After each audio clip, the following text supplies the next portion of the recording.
আপনারা যদি মুম্বাই বা অন্য অন্য কোনো জায়গায় ট্রিটমেন্ট করতে চান, বিশেষ করে মুম্বাই যদি লীলাবতীতে যান, আপনাদের ওখানে ট্রিটমেন্ট করতে গেলে আপনার যে ঢাকা থেকে বিমান খরচ সেটা তারা দিবে।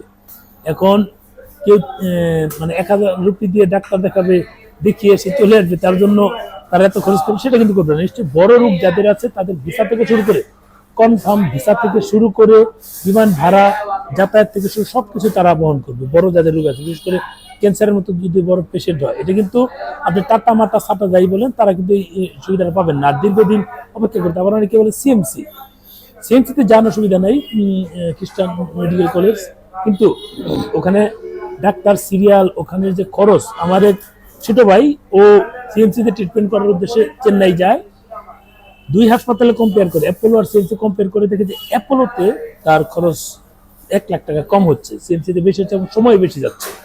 সে অ্যাপোলোতে চলে আসছে। তার মানে বুঝুন, আপনারা যারা প্রত্যাশা করেন যে সিএমসিতে খরচ কম বা টাটাতে খরচ কম বা এই নারায়ণাতে খরচ কম, নারায়ণ তারপর দেবী শেঠির ডাক্তার দেখাবেন, এগুলো ভুল তথ্য। দেবী শেঠিকে আপনাদের জন্য বসে থাকবে? ভারতে এত এত লোক, সবাইকে দেবী শেঠির জন্য বসে থাকে? এটা মাথায় রাখবে যে আপনাদের যে একটা গুমিং হয়েছে বাংলাদেশে, নারায়ণ দেবী শেঠি মানে নারায়ণা, টাটা মানে ক্যান্সার, আর যদি মানে আরো কম টাকা খরচ করতে চান সেটা হচ্ছে সিএমসি, এগুলো ভুল তথ্য।